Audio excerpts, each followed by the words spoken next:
I always said that I would never be one of those politicians who just delivers a line. Oh, for fuck's sake, it's Jess fucking Phillips, the same woman who laughed in the face of a fellow MP for just suggesting men's issues in the Houses of Parliament, because, you know, we talk about women's issues all the time in full houses, but men never get much of a say. Yet apparently every day is Men's International Day or whatever. We talk about men's issues all the time, yet in my 22 years of being a British citizen, I am 22, and watching BBC Parliament, I've never seen them actually discuss any issues relating to men only. Never. And she thinks she could have been a human being. You were never a human being to begin with, Jess. You were this lizard, horrible thing whose only interest is yourself and your sisters. Hey, whatever. Intro.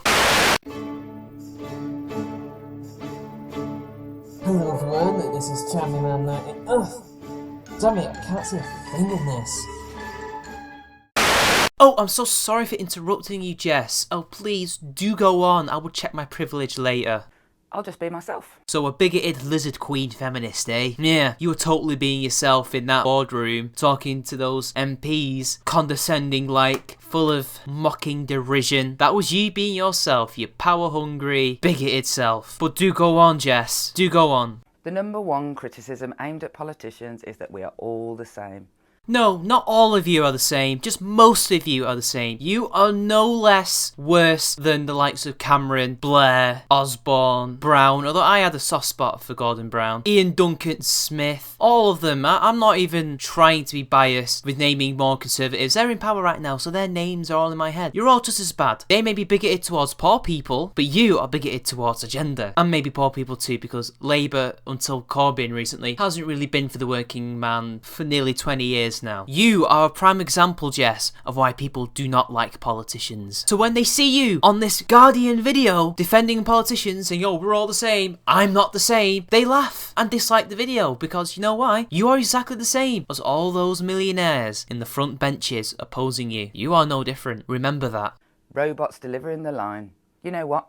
I completely agree. Yeah, brilliant self-awareness you've got there, Jess. And I just like how most of those politicians are all conservatives. I hate them all, but I swear one of them is a Labour politician there. He looks like Burnham, but I don't think it is. None of you, the Labour Party is no different. The Liberal Democrat Party is no different. UKIP is no different. The Greens are no different. You're all reading your lines. You all just don't care about us other than yourselves. There's very few politicians who actually care about people. Very few. And the sad fact of the matter is, you're not one of them, because you do not do your job. In fact, you laugh at the other half of the job you're meant to do.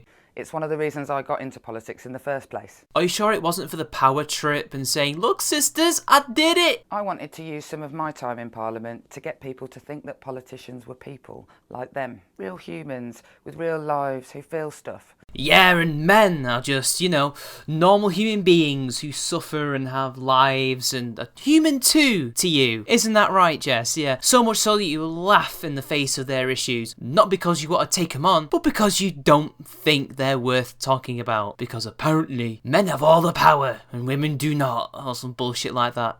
So I ignored all the advice to keep my personal life out of the picture. I talked about my kids, my husband, my dad, my late mum, my mates. I gave my actual opinion in answer to the questions, rather than towing the party line. Nobody cares about your life. Nobody cares about your personal shit. Nobody cares about your mum. Sorry that she's dead. Nobody cares about your kids. What we care about is, can you do your job and represent the people and their needs and wants and their issues? Which you've proven that you cannot. At least for 50% of the population, at least. And by the way, not towing the party line? What you said in that room is towing the party line if I've ever seen it. I mean, what have you actually said that is different to the typical Labour MP? The only Labour MP that's any different at the moment is literally your leader, Corbyn. He's the only one who actually says anything of merit. I answered honestly, rather than saying what I'd already decided to say regardless of the question. How stupid of me. Right, yeah, and your response to was totally not influenced by some preconceived notion that you've already done or some preconceived thing that you've researched, right? Here, you're not making good case for being different from other politicians. If anything, you're just the same. At least I'm willing to criticise my own people. I voted for this party. How terribly arrogant to think that I could change it.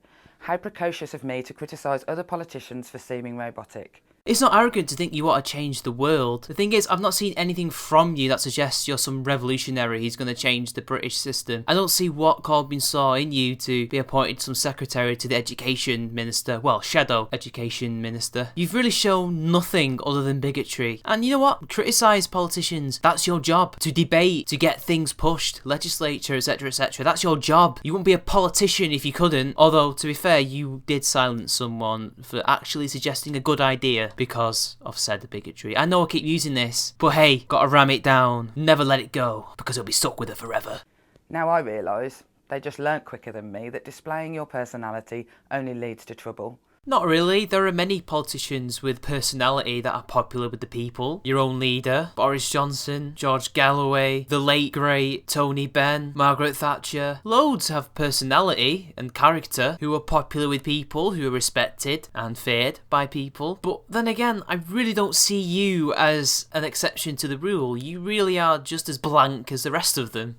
Showing you exposes you, and with that exposure comes attention, loads of it. Attention at best leads you the wrong way, and at worst it screams stupid bitch in your face. Oh, what's the matter? You got some bad attention on Twitter for saying something bigoted. Oh my gosh, join the queue of people who have had bad shit thrown at them for saying things in public. Yeah, welcome to the internet, Jess. Welcome to public life. Get used to it. It's the fear of that backlash that turns politicians into the line-driven robots you find so frustrating. You see, you and the history of your party up to this point has suggested otherwise. You can't be taken the wrong way if you tirelessly repeat a meaningless bit of jargon, and it's just tiring to have lots of people shout at you all the time. Well, stop saying stupid, bigoted stuff and actually say something meaningful and correct and actually represent your constituents rather than just 50% of them. You'll still get that shit. That's part and parcel of being a politician and a public figure. I get it. Loads of people get it. You're not the only one. Do you think Cameron liked those Piggate comments no matter how funny we found them? No, I don't think he did like being called a pig fucker. Besides, we don't actually know if he even did it. It's just funny to think he did it. All we have is Lord Ashcroft's word that he did it. I personally would love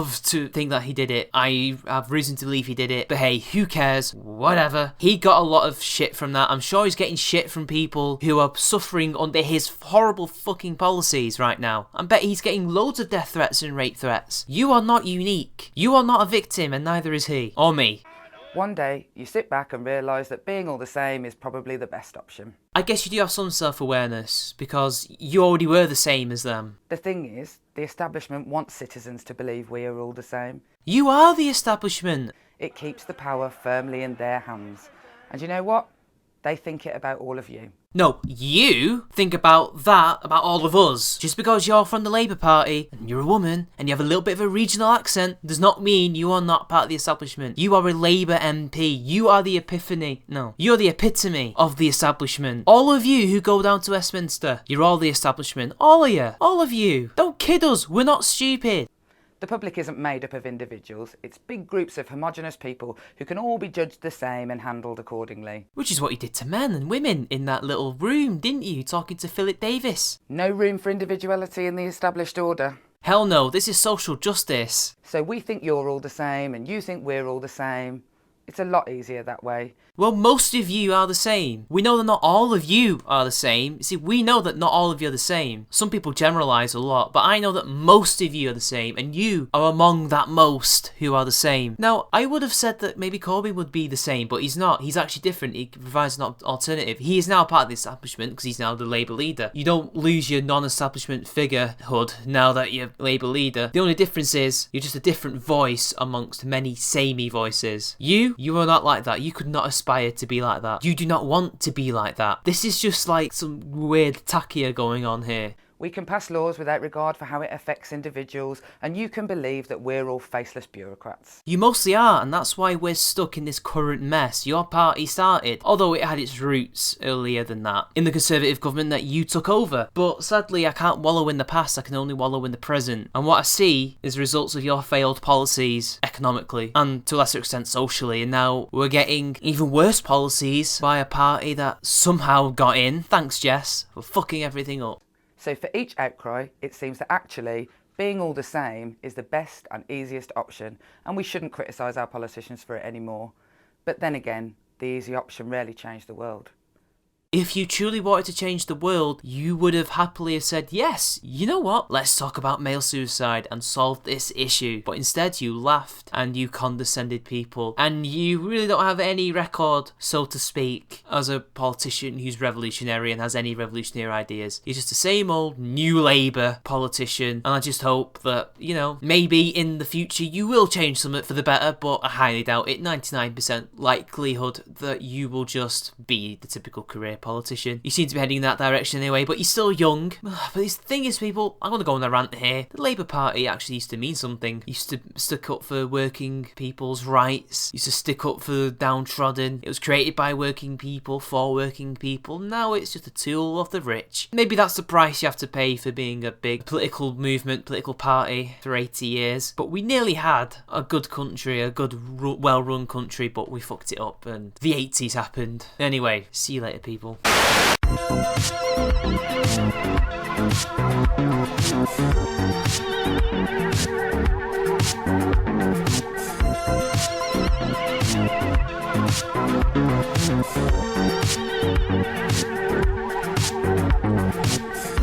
United rhythm in my home.